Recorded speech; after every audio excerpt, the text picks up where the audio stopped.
ಸ್ನೇಹಿತರೆ ನಮಸ್ಕಾರ, ನಾನು ರವೀಂದ್ರ ಜೋಶಿ. ಏನ್ರಿ ನೀವು ಪಶ್ಚಿಮ ಬಂಗಾಳದ ಬಗ್ಗೆ ಮಾತೇ ಆಡ್ತಾ ಇಲ್ಲ ಅಂತ ನನ್ನ ಬಗ್ಗೆ ಭಾಳ ದೊಡ್ಡ ಮಟ್ಟದಲ್ಲಿ ಆಕ್ಷೇಪ.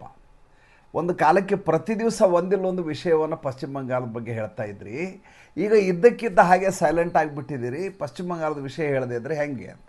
ನಮ್ಮದು ಒಂದು ರೀತಿ ಅಘೋಷಿತವಾದಂಥ ಪಶ್ಚಿಮ ಬಂಗಾಳದ ಬಗ್ಗೆ ಡಾಕ್ಟರೇಟು ಅಷ್ಟು ಮಾತಾಡಿಬಿಟ್ಟಿದ್ದೀವಿ. ಯಾವಾಗ ವಿದ್ಯಾರ್ಥಿಗಳ ಪ್ರತಿಭಟನೆಯ ಹೆಸರಿನಲ್ಲಿ ದೇಶದಲ್ಲಿ ಅರಾಜಕತೆ ಶುರುವಾಯಿತು ದಿಲ್ಲಿಯಲ್ಲಿ, ಆವಾಗ ಸ್ವಲ್ಪ ಬದಿಗಿಡಲಾಗಿತ್ತು ಮತ್ತು ಬಹಳ ಪ್ರಮುಖವಾದಂಥ ವಿಚಾರ ಬಂದಾಗ ಖಂಡಿತವಾಗಿ ಮಾತಾಡೋಣ. ಈಗ ನಡೆದ ವಿದ್ಯಮಾನ ಇದೆಯಲ್ಲ ಪಶ್ಚಿಮ ಬಂಗಾಳದಲ್ಲಿ, ಇದು ಕೇಳಿಸಿಕೊಳ್ಳಲೇಬೇಕಾದಂಥದ್ದು. ತೀರಾ ಅನಿರೀಕ್ಷಿತ, ತೀರಾ ಆಕಸ್ಮಿಕ ಮತ್ತು ಅಚ್ಚರಿದಾಯಕ. ಒಬ್ಬ ಸರ್ಕಾರಿ ನೌಕರ, ಅದು ಒಬ್ಬ ಸರ್ಕಾರಿ ಡ್ರೈವರು, ಲಾರಿ ಚಾಲಕ, ಆ ಡ್ರೈವರ್ನ ಮನೆಯ ಮೇಲೆ ಇದ್ದಕ್ಕಿದ್ದ ಹಾಗೆ ಪಶ್ಚಿಮ ಬಂಗಾಳದ ಪೊಲೀಸರು ದಾಳಿಯನ್ನು ಮಾಡ್ತಾರೆ. ಮನೆ ಹೊರಗಡೆ ನೋಡಿದರೆ ಲೋವರ್ ಮಿಡ್ಲ್ ಕ್ಲಾಸ್ ಹೌಸ್, ಮಧ್ಯಮ ವರ್ಗೀಯನ ಮನೆಯೂ ಅಲ್ಲ, ಅದಕ್ಕಿಂತ ಸ್ವಲ್ಪ ಕಡಿಮೆ, ಆ ರೀತಿಯದಾದ ಮನೆ. ವಠಾರ ನೋಡಿದರೆ ನೀವು ಕೊಳಕು ಅಂಥ ವಠಾರ. ಅಲ್ಲಿದ್ದ ಅಂಥದ್ದೊಂದು ಗಲ್ಲಿಯಲ್ಲಿ, ಬಡಾವಣೆಯಲ್ಲಿ ಈ ರೀತಿಯ ದಾಳಿ ಯಾಕೆ? ಒಳಗಡೆ ಹೋಗಿ ದಾಳಿ ಮಾಡಿದಾಗ ಸಿಕ್ಕಂಥ ಸಂಪತ್ತನ್ನು ನೋಡಿದರೆ ನೀವು ನಿಬ್ಬೆರಗಾಗಿಬಿಡ್ತೀರಿ, ದಿಗ್ಭ್ರಮೆಗೊಳ್ತೀರಿ. ಹೀಗೆಲ್ಲ ಆಗ್ಲಿಕ್ಕೆ ಸಾಧ್ಯವ ಅಂತ ನಿಮಗೆ ಆಶ್ಚರ್ಯ ಆಗಿಬಿಡುತ್ತೆ. ಹೆಂಗೆ ಸಾಧ್ಯ ಇದು ಅಂತ. ದುಡ್ಡನ್ನು ಎಣಿಸಲಿಕ್ಕೆ ತಂದಂಥ ಕರೆನ್ಸಿ ಕೌಂಟಿಂಗ್ ಮಷಿನ್ಗಳು ಕೆಟ್ಟು ಹೋದವು. ದುಡ್ಡನ್ನು ಎಣಿಸಲಿಕ್ಕೆ ಬಂದಂಥ ಸಿಬ್ಬಂದಿ ವರ್ಗದವರು ಸೋತು ಹೈರಾಣಾಗಿ ಸುಧಾರಿಸಿಕೊಳ್ಳಬೇಕಾದ ಪರಿಸ್ಥಿತಿ ಬಂತು. ದುಡ್ಡಿನ ರಾಶಿ ಎಷ್ಟಿತ್ತು ಅಂದರೆ ತೆಗೆದುಕೊಂಡು ಹೋಗಲಿಕ್ಕೆ ಸಾಧ್ಯ ಆಗಲಾರದಷ್ಟು, ಅದಕ್ಕೋಸ್ಕರ ಒಂದು ದೊಡ್ಡ ವಾಹನವನ್ನು ತರಿಸಬೇಕಾದಂಥ ಅನಿವಾರ್ಯತೆ ಒದಗಿ ಬಂತು. ಅಂಥದ್ದೊಂದು ದಾಳಿ ಪಶ್ಚಿಮ ಬಂಗಾಳದ ಬೀರ್ಭೂಮ್ ಅನ್ನುವಂಥ ಜಿಲ್ಲೆಯಲ್ಲಿ ದೇವಚಾ ಎನ್ನುವಂಥ ಗ್ರಾಮದಲ್ಲಿ ನಡೆಯಿತು. ಈತನ ಹೆಸರು ತುಳು ಮಂಡಲ್ ಅಂತ. ಈ ತುಳು ಮಂಡಲ್ಲು ನಾಜಿಮುದ್ದೀನ್ ಅನ್ನುವಂಥ ಒಬ್ಬ ರಾಜಕಾರಣಿಯ ಬಾಲಬುಡಕ, ಜೊತೆಗೆ ಅವನ ಜೊತೆ ಅನುಬ್ರತೋ ಮಂಡಲ್ ಅಂತೇಳಿ, ಏನು ದನದ ಕಳ್ಳ ಸಾಗಾಣಿಕೆ ಪ್ರಕರಣದಲ್ಲಿ ಜೈಲು ಶಿಕ್ಷೆ ಅನುಭವಿಸಿದ್ನಲ್ಲ, ಆತನ ಸಹಚರ ಆಯ್ತ. ಈತ ಒಬ್ಬ ಸರ್ಕಾರಿ ನೌಕರ, ಚಾಲಕ. ಎಲ್ಲ ವ್ಯವಹಾರಗಳನ್ನು, ಗಣಿಗಾರಿಕೆ, ಕಲ್ಲು, ಮರಳು ಮಾಫಿಯಾ ಎಲ್ಲವನ್ನು ಇವನ ಮೂಲಕ ಮಾಡಿಸ್ತಾ ಇದ್ರು. ಆಮೇಲೆ ತಮ್ಮ ದೊಡ್ಡ ದೊಡ್ಡ ಬಂಗಲೆಗಳಲ್ಲಿ ಬಂಗಾರ ಮತ್ತು ದುಡ್ಡನ್ನು ಇಟ್ಕೊಂಡ್ರೆ ಪೊಲೀಸರು ಯಾವತ್ತಾದರೂ ರೇಡ್ ಮಾಡಬಹುದು ಅಂತ ಈತನ ಜಾಗ, ಈತನ ಮನೆ ಅತ್ಯಂತ ಸುರಕ್ಷಿತವಾದ ಜಾಗ ಅಂತ ಪರಿಭಾವಿಸಿದರು. ಆದರೆ ಸುವೇಂದು ಅಧಿಕಾರಿ ಅನ್ನುವಂಥ ಒಬ್ಬ ವ್ಯಕ್ತಿ ಇದ್ದಾರಲ್ಲ, ಆತ ಸ್ವತಃ ಇವರ ಗರಡಿಯಲ್ಲೇ ಪಳಗಿ ಹೊರಗೆ ಬಂದಂಥ ಮನುಷ್ಯ. ಆತ ಎಲ್ಲಿ ಏನಿದೆ ಅಂತ ಮಮತಾ ಬೇಗಮ್ಗಿಂತ ಜಾಸ್ತಿ ಯಾರಿಗಾದರೂ ಗೊತ್ತಿದ್ದರೆ ಅದು ಕೇವಲ ಮತ್ತು ಕೇವಲ ಸುವೇಂದು ಅಧಿಕಾರಿ. ಪೊಲೀಸರು ಜೀಪ್ ಬರುತ್ತೆ, ಬಂದ ತಕ್ಷಣ ಇದ್ದಕ್ಕಿದ್ದ ಹಾಗೆ ಮನೆಯಲ್ಲಿದ್ದವ್ರಿಗೆ ಗಾಬರಿ ಆಗತ್ತೆ, ಅನಿರೀಕ್ಷಿತ ಬರುತ್ತೆ ಅನ್ನುವಂಥ ಸುಳಿವೇ ಇರೋದಿಲ್ಲ. ಸಿಬ್ಬಂದಿ ವರ್ಗದವರು ಒಳಗೆ ಬರ್ತಾರೆ, ಬರುವಾಗಲೇ ಕರೆನ್ಸಿ ಕೌಂಟಿಂಗ್ ಮಷಿನ್ ಎಲ್ಲ ತೆಗೆದುಕೊಂಡ್ಬಂದಿರ್ತಾರೆ, ವಾರಂಟ್ ಇರುತ್ತೆ, ಶೋಧನೆ ಶುರು ಮಾಡ್ತಾರೆ.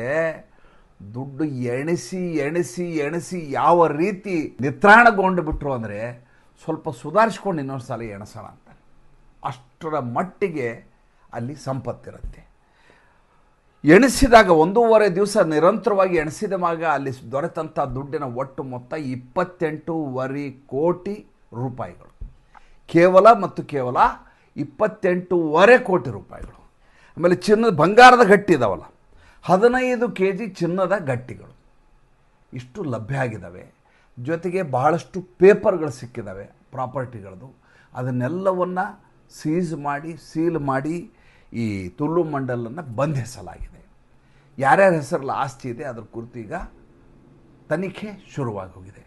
ಇಡೀ ಪಶ್ಚಿಮ ಬಂಗಾಳದಲ್ಲಿ ಪಾರ್ಥೋ ಚಟರ್ಜಿ ಅಂತ ಒಬ್ಬನ ಬಂಧಿಸಿದ್ರು. ನಿಮ್ಗೆ ನೆನಪಿದೆಯಲ್ಲೋ ಗೊತ್ತಿಲ್ಲ. ಆತ ಶಿಕ್ಷಕರ ನೇಮಕಾತಿ ಹಗರಣದಲ್ಲಿ ಭಾಳ ದೊಡ್ಡ ಮಟ್ಟದ ಇದೇ ರೀತಿಯದಾದಂಥ ಮುಖರ್ಜಿ ಮತ್ತು ಚಟರ್ಜಿ ಆತ, ಮುಖರ್ಜಿ ಅನ್ನೋದು ಆತನ ಗೆಳತಿ. ಇಬ್ಬರು ಬೆಟ್ಟದಷ್ಟು ದುಡ್ಡನ್ನು ಹೇರಿಟ್ಕೊ 50 ಕೋಟಿ ರೂಪಾಯಿ. ಅವಾಗ ಆ ಬೆಟ್ಟದ ರಾಶಿಯ ಮಧ್ಯೆ ಈತನ ಫೋಟೋ ತೆಗೆಯಲಾಗಿತ್ತು. ಇಲ್ಲಿಗೆ ಮುಗೀತು ಅಂದ್ಕೊಂಡ್ರೆ ಅಂತ ಇನ್ನೊಂದು ಪ್ರಕರಣ ಈಗ ಕಂಡು ಬಂದಿದೆ. ಈ ರೀತಿ ಎಲ್ಲೆಲ್ಲಿ ಗಣಿಗಾರಿಕೆ ಇದೆಯೋ ಒಳಗಡೆ, ಎಲ್ಲೆಲ್ಲಿ ನಿಕ್ಷೇಪಗಳಿದಾವೋ, ಎಲ್ಲಿ ಈ ರೀತಿ ಆಸ್ತಿಗಳು ಸಿಗ್ತಾವೋ, ಸಂಪತ್ತು ಅನ್ನೋದು ಹೇಳೋಕ್ಕೆ ಸಾಧ್ಯ ಇಲ್ಲ. ಆ ಸ್ಥಿತಿ ಪಶ್ಚಿಮ ಬಂಗಾಳದಲ್ಲಿ ಇದೆ. ನೀವು ದಿಲ್ಲಿಯಲ್ಲಿ ಜಂತರ್ ಮಂತರ್ನಲ್ಲಿ ನಡೆದಂಥ ಗಲಾಟೆಯನ್ನು ನೋಡಿದ್ರಿ. ಅದರ ರೆಪರ್ಕೇಷನ್ನು ಪಶ್ಚಿಮ ಬಂಗಾಳದಲ್ಲಿಯೂ ಆಯಿತು. ಪಶ್ಚಿಮ ಬಂಗಾಳದಲ್ಲಿ ಕಾದು ಕೂತಿದ್ರು. ಒಂದು ನೆನ್ಪಿಟ್ಕೊಳ್ಳಿ, ಭಾರತೀಯ ಜನತಾ ಪಾರ್ಟಿ ಗೆದ್ದಿದೆ ಅಂದ ಮಟ್ಟಿಗೆ ವಿರೋಧಿ ಪಕ್ಷದವರು ಇರೋದೇ ಇಲ್ಲ. ಎಲ್ಲ ಕ್ರಿಮಿನಲ್ ಎಲಿಮೆಂಟ್ಸ್ಗಳೆಲ್ಲ ಒಳಗಡೆ ಹೆದರಿಕೊಂಡು ಒಳಗಡೆ ಅಡಿಕೊಂಡು ಕೂತಿದ್ದಾರೆ ಅಂತ ಯಾವತ್ತೂ ಪರಿಭಾವಿಸಬಾರ್ದು. ಅವರು ಅವಕಾಶಕ್ಕಾಗಿ ಹೊಂಚಾಗ್ತಾ ಇರ್ತಾರೆ. ಅವಕಾಶ ಸಿಕ್ಕ ತಕ್ಷಣ ಹೋಗಿ ಅಟ್ಯಾಕ್ ಮಾಡಿಬಿಡ್ತಾರೆ. ಅವ್ರಿಗೊಂದು ಅವಕಾಶ ಸಿಕ್ತು, ವಿದ್ಯಾರ್ಥಿಗಳ ಪ್ರತಿಭಟನೆ ಶುರುವಾಯಿತು ಪಶ್ಚಿಮ ಬಂಗಾಳದಲ್ಲಿ. ಕಲ್ಕತ್ತಾದಲ್ಲಿ ಶುರುವಾಯಿತು. ಜನ ಸೇರ್ಲಿಕ್ಕೆ ಶುರುವಾದರು. ಗಡ್ಡ ಬಿಟ್ಕೊಂಡವರು, ತಲೆ ಮೇಲೆ ಟೊಪ್ಪಿಗೆ ಹಾಕ್ಕೊಂಡವರು, ಮುರ್ಷಿದಾಬಾದ್ನವರು, ಮಾಲ್ಡಾದವರು ಎಲ್ಲರೂ ಬಂದು ಕಲ್ಕತ್ತಾಗೆ ಬರಲಿಕ್ಕೆ ಶುರು ಮಾಡಿದರು. ಗಲಾಟೆ ಶುರುವಾಯಿತು. ಗಲಾಟೆ ಯಾವ ಮಟ್ಟಿಗೆ ಶುರುವಾಯಿತು ಅಂದರೆ ನೀವು ನಿರೀಕ್ಷೆನೇ ಮಾಡೋಕ್ಕಲ್ಲ. ಆ ಮಟ್ಟಿಗೆ ಟಿ ವಿ ಚಾನಲ್ನವರು ಎಳೆಯೋದು, ಲಿಂಚಿಂಗ್ ಮಾಡೋದು, ಮೈಕ್ ಕಿತ್ಕೊಳ್ಳೋದು, ಗಲಾಟೆ ಮಾಡೋದು ಎಲ್ಲ ಮಾಡೋಕ್ಕೆ ಶುರು ಮಾಡಿದರು. ಸುವೇಂದು ಅಧಿಕಾರಿ ಮುಂಚೆಯೇ ತುಂಬ ತಯಾರಿಯನ್ನು ಮಾಡಿಕೊಂಡು, ಮುನ್ನೆಚ್ಚರಿಕೆಯನ್ನು ಇಟ್ಕೊಂಡು ಇದನ್ನು ನಿಭಾಯಿಸ್ತಾ ಇದ್ರು. ನಿಭಾಯಿಸಿದ್ರು. ಒಂದು ಹಂತಕ್ಕೆ ತಹಬಂದಿಗೆ ಬಂತು, ನಿಯಂತ್ರಣಕ್ಕೆ ಬಂತು ಪರಿಸ್ಥಿತಿ. ಎಲ್ಲ ಆದಮೇಲೆ ದಿಲ್ಲಿಯಲ್ಲಿ ಒಂದು ಮೀಟಿಂಗ್ ಆಯಿತು. ನಿಮಗೆ ಗೊತ್ತಿದೆ, ಜೆ ಪಿ ನಡ್ಡಾ ಮತ್ತು ಜಿತೇಂದ್ರ ಸಿಂಗ್ ಅವರು ಮತ್ತು ಈ ವಿದ್ಯಾರ್ಥಿ ನಾಯಕರ ಜೊತೆ ಆದ ಸಂದರ್ಭದಲ್ಲಿ ಕೇಸ್ಗಳನ್ನು ನೀವು ವಿಡ್ರಾ ಮಾಡ್ಕೋಬೇಕು, ಹೊಸ FIR ಹಾಕಿಕೊಡೋದು ವಿದ್ಯಾರ್ಥಿ ಪ್ರತಿಭಟನೆಕಾರರ ಮೇಲೆ. ಎಲ್ಲ NDA ಮತ್ತು BJP ಸರ್ಕಾರಗಳಲ್ಲಿದ್ದಾವೆ ಅಲ್ಲೆಲ್ಲ ಕೂಡ ಈ ರೀತಿಯಾದಂಥ ಒಂದು ಆರ್ಡ್ರನ್ನು ನಮ್ಗೆ ಕೊಡಬೇಕು ಅಂತ ಬೇಡಿಕೆ ಇಟ್ಟರು. ಬ್ಲ್ಯಾಕ್ಮೇಲರ್ಸ್ ಅಂತಲೇ ಹೇಳ್ಬೇಕು ಅವ್ರಿಗೆ. ಯಾಕೆಂದರೆ ಈ ರೀತಿ ಬೇಡಿಕೆ ಯಾರು ಇಡೋದಿಲ್ಲ. ಯಾರು ಶಾಂತಿಯುತವಾಗಿದ್ದರೂ ಅವ್ರ ಮೇಲೆ ಕೇಸ್ ಹಾಕ್ಬೇಡ್ರಿ, ಯಾರು ಈ ರೀತಿ ಅಂದಾದೊಂದಿ ಮಾಡ್ಯಾರೋ ಅವ್ರನ್ನ ಒಳಗೆ ಹಾಕ್ರಿ ಅಂತ ಹೇಳೋದು ಜಂಟ್ಲ್ಮನ್ ಅಗ್ರಿಮೆಂಟು. ಯಾರ ಮೇಲೂ ಕೇಸ್ ಹಾಕಬೇಡ ಅಂತ ಹೇಳ್ತಾರೆ ಅಂದರೆ ಇವರು ಅರಾಜಕವಾದಿಗಳು ಅಂತ ಅರ್ಥ. ಸ್ವಾಭಾವಿಕ, ಅದೇನು ಭಾಳ ಶಾಣತನ ಏನು ಬೇಕಾಗಿಲ್ಲ ಅದಕ್ಕೆ. ಆ ಆರ್ಡ್ರು ಪಶ್ಚಿಮ ಬಂಗಾಳಕ್ಕೂ ಬಂತು. ಪಶ್ಚಿಮ ಬಂಗಾಳಕ್ಕೆ ಬಂದ ಸಂದರ್ಭದಲ್ಲಿ ಸುವೇಂದು ಅಧಿಕಾರಿ ಸ್ಪಷ್ಟವಾಗಿ ದಿಲ್ಲಿಗೆ ಮೆಸೇಜ್ ಕೊಡ್ತಾರೆ, ನೋಡಿ ಸ್ವಾಮಿ, ನಮ್ಮಲ್ಲಿ ಸ್ಕಲ್ಡ್ ಕ್ಯಾಪ್ ತಲೆ ಮೇಲೆ ಹಾಕ್ಕೊಂಡಂಥ ಜಾಳಿಗೆ ಟೊಪ್ಪಿಗೆ ಹಾಕ್ಕೊಂಡವರು, ಲಂಡ್ ಚೊಣ್ಣ ಹಾಕ್ಕೊಂಡವರು, ಗಡ್ಡ ಬಿಟ್ಟವರು, ಮೀಸಿರ್ಲಾರ್ದೆ ಬರೀ ಗಡ್ಡ ಬಿಟ್ಟವರು, ಅದ್ರ ಮೇಲೆ ಮೆಹಂದಿ ಹಚ್ಚಿದವರು ತುಂಬ ಜನ ಇದ್ದಾರೆ. ಅವರು ಇದನ್ನು ತುಂಬ ಚೆನ್ನಾಗಿ ಬಳಸ್ಕೊಂಡಿದ್ದಾರೆ. ನೀವು ಅವ್ರು FIR ರದ್ದು ಮಾಡು ಹಂಗೆಲ್ಲ ಹೇಳಿದ್ರೆ ನಮ್ಗೆ ಆಗಲ್ಲ. ಯಾರು ವಿದ್ಯಾರ್ಥಿಗಳು ಅಂತ ಕಾಡ್ತಾರೆ, ಬೇಕಾದ್ರೆ ಅವ್ರು ಬಿಡೋ, ಉಳಿದವ್ರನ್ನ ಬಿಡೋದಿಲ್ಲ. ಕಾನೂನು ಪ್ರಕಾರ ಏನು ಕ್ರಮ ಕೈಗೊಳ್ಳಬೇಕು ಕೈಗೊಳ್ತೀವಿ. ಈ ಕಡೆ ಕೂಗಾಡ್ಲಿಕ್ಕೆ ಶುರು ಮಾಡಿದ್ರು ದಿಲ್ಲಿಯಲ್ಲಿ, ಪಶ್ಚಿಮ ಬಂಗಾಳದಲ್ಲಿ ಬಿಡ್ತಾ ಇಲ್ಲ, ನೋಡಿ ದೇವೇಂದ್ರ ಫಡ್ನವೀಸ್ ಮುಂಬೈನಿಂದ ಲೆಟರ್ ಕಳಿಸಿದ್ದಾರೆ, ಬಿಹಾರದಿಂದ ಪತ್ರ ಬಂದಿದೆ, ಆದರೆ ಪಶ್ಚಿಮ ಬಂಗಾಳದಲ್ಲಿ ಬಿಡೋದಿಲ್ಲ. ಯಾಕಂದ್ರೆ ಗೂಂಡಾಗಳ ಜೊತೆನೇ ಜೀವನ ಮಾಡಿ ಬಂದಂಥ ಮನುಷ್ಯ ಸುವೇಂದು ಅಧಿಕಾರಿ. ಇದೇ ಗೂಂಡಾಗಳನ್ನ ನೋಡಿಕೊಂಡೇ ಆತ ರಾಜಕಾರಣವನ್ನು ಮಾಡಿದ್ದು ಇಷ್ಟು ವರ್ಷ. ಆತ ಈಗ ಬಿಟ್ಟುಬಿಟ್ರೆ ಮುಂದೆ ಆತನ ತಲೆ ಮೇಲೆ ಬಂದು ಇವ್ರು ಕೂಡ್ತಾರೆ. ಹೇಗೆ ಜಂತರ್ ಮಂತರ್ನಲ್ಲ ಅಥವಾ ಪಶ್ಚಿಮ ಬಂಗಾಳದಲ್ಲಿ ಅದರ 10 ಪಟ್ಟು ದೊಡ್ಡ ಮಟ್ಟದಲ್ಲಿ ಆಗತ್ತೆ ಅಂತ ತುಂಬ ಚೆನ್ನಾಗಿ ಗೊತ್ತಿದೆ ಆತನಿಗೆ. ಸೊ ಆತ ಯಾರನ್ನೂ ಬಿಡೋದಿಲ್ಲ ಅಂತ ಸ್ಪಷ್ಟವಾಗಿ ಹೇಳಿದ್ರೆ ಈ ಕಾರ್ಯಾಚರಣೆ ನಡೀತಾ ಇದೆ. ಯಾರ್ಯಾರನ್ನ ಒಳಗೆ ಕಳಿಸ್ತಾ ಇದ್ದಾರೆ, ಅವ್ರನ್ನ ಹೊರಗಡೆ ಹೆಂಗೆ ಕರ್ಕೊಂಬಂದ್ರು ಅನ್ನೋಂಥ ವಿಡಿಯೋಗಳಿದಾವೆ. ಅವ್ನು ನೀವು ನೋಡಬೇಕು, 2 ಕಣ್ಣು ಸಾಲದು. ಆ ರೀತಿ ಒಬ್ಬೊಬ್ಬರನ್ನ ಎಳ್ಕೊಂಡು ಹೋಗಲಾಯಿತು ಪಶ್ಚಿಮ ಬಂಗಾಳದಲ್ಲಿ. ಇನ್ನು ದಿಲ್ಲಿಯ ರಾಜಕೀಯಕ್ಕೆ ಬರೋಣ. ದಿಲ್ಲಿಯಲ್ಲಿ ಈಗ ಸೋಮವಾರ ದಿವಸ FCRA ಬಿಲ್ಲನ್ನು ಮಂಡಿಸುವ ಎಲ್ಲ ಸಾಧ್ಯತೆಗಳು ಸ್ಪಷ್ಟವಾಗಿ ಗೋಚರಿಸ್ತಾ ಇದ್ದಾವೆ. ತಯಾರಿಯನ್ನು ಮಾಡಿಕೊಳ್ಳಲಾಗಿದೆ. ಇಷ್ಟು ದಿವಸದ ಗಲಾಟೆಯ, ಉದ್ವಿಗ್ನತೆಯ, ಪ್ರಕ್ಷುಬ್ಧ ವಾತಾವರಣದ ಮೂಲ ಧಾತು ಯಾವುದು ಅಂದರೆ FCRA ಬಿಲ್. ವಿದೇಶದಿಂದ ಬರ್ತಾ ಇದ್ದಂಥ ದುಡ್ಡು 16,000 NGOಗಳ ಮೂಲಕ 23,000 ಕೋಟಿ ರೂಪಾಯಿಗಳು ಕಳೆದ ವರ್ಷ ಭಾರತಕ್ಕೆ ಬಂದಿದೆ. 23,000 crores. ಭಾರತದ ಅಭಿವೃದ್ಧಿಗೆ ಬಂದರೆ ನಮ್ಮದೇನು ಅಭ್ಯಂತರ ಇಲ್ಲ, ಬರಲಿ. ಇಲ್ಲಿ ಒಳತಿಗಾಗಿ, ಇಲ್ಲಿ ವಿಚಾರ ಸಂಕಿರಣ, ಇಲ್ಲಿ ಜೀವನ, ಇಲ್ಲಿಯ ವಿದ್ಯಾರ್ಥಿಗಳು, ಇಲ್ಲಿಯ ವೈದ್ಯಕೀಯ, ಅದಕ್ಕೆ ಬಂದರೆ ಬರಲಿ. ಆದರೆ ಬರ್ತಾ ಇರೋ ಉದ್ದೇಶವೇ ಬೇರೆ. ಅದನ್ನು ಸ್ವತಃ ಮನಮೋಹನ್ ಸಿಂಗ್ ಅವರು 2012ರಲ್ಲಿ ಹೇಳಿದ್ದಾರೆ. ಈ ರೀತಿ ಹೊರಗಡೆ ದುಡ್ಡು ಬರೋದ್ರಿಂದ ಭಾಳ ದೊಡ್ಡ ಸಮಸ್ಯೆ ಆಗಿದೆ ಅಂತ. ಮೊದಲನೇದಾಗಿ ಈ FCRA ಬಿಲ್ಲನ್ನು ಶುರು ಮಾಡಿದ್ದು ಇಂದಿರಾ ಗಾಂಧಿ. 1976ರಲ್ಲಿ ಮೊದಲ ಬಾರಿಗೆ ಇಂದಿರಾ ಗಾಂಧಿಯವರು FCRA ಕಾನೂನನ್ನು ತರ್ತಾರೆ. ಅದಕ್ಕೇನು ಡೈರೆಕ್ಟಿವ್ಸ್ ಇರಬೇಕು ಅಂತ ಹಾಕ್ತಾರೆ. 2010ರಲ್ಲಿ ಇದನ್ನು ಅಮೆಂಡ್ ಮಾಡಲಾಗತ್ತೆ. ಯಾರ ಸರ್ಕಾರದಲ್ಲಿ? ಮನಮೋಹನ್ ಸಿಂಗ್ ಸರ್ಕಾರದಲ್ಲಿ ಇದಕ್ಕೆ ಅಮೆಂಡ್ಮೆಂಟ್ ಮಾಡಲಾಗತ್ತೆ. ಮುಂದೆ ಸ್ವತಃ ಮನಮೋಹನ್ ಸಿಂಗ್ ಅವರು 2012ರಲ್ಲಿ ಕುಡಂಕುಳಂನ ನ್ಯೂಕ್ಲಿಯರ್ ಪ್ಲಾಂಟ್ನ ವಿರೋಧಿಸಿ ಧರಣಿ ನಡೆದ ಸಂದರ್ಭದಲ್ಲಿ ಹೇಳ್ತಾರೆ, ಇದೆಲ್ಲ ವಿದೇಶಿ ಫಂಡಿಂಗ್ನಿಂದ ಆಗ್ತಾ ಇರುವಂಥದ್ದು. ಈ ವಿದೇಶಿ ಫಂಡಿಂಗ್ ಮೇಲೆ ನಾವು ಸರಿಯಾದ ನಿಯಂತ್ರಣವನ್ನು ಹಾಕದೆ ಹೋದರೆ ಭಾರತದಲ್ಲಿ ಯಾವ ಪ್ರಾಜೆಕ್ಟ್ಗಳನ್ನು ಮಾಡಲಿಕ್ಕೆ ಸಾಧ್ಯ ಇಲ್ಲ, ಯಾವ ಅಭಿವೃದ್ಧಿ ಕೆಲಸ ಮಾಡಲಿಕ್ಕೂ ಸಾಧ್ಯ ಇಲ್ಲ ಅಂತ ಸ್ಪಷ್ಟವಾಗಿ ಮನಮೋಹನ್ ಸಿಂಗ್ ಹೇಳಿದ, ಸಂಸತ್ತಿನಲ್ಲಿ ಹೇಳಿದಂಥ ದಾಖಲೆಗಳಿದ್ದಾವೆ.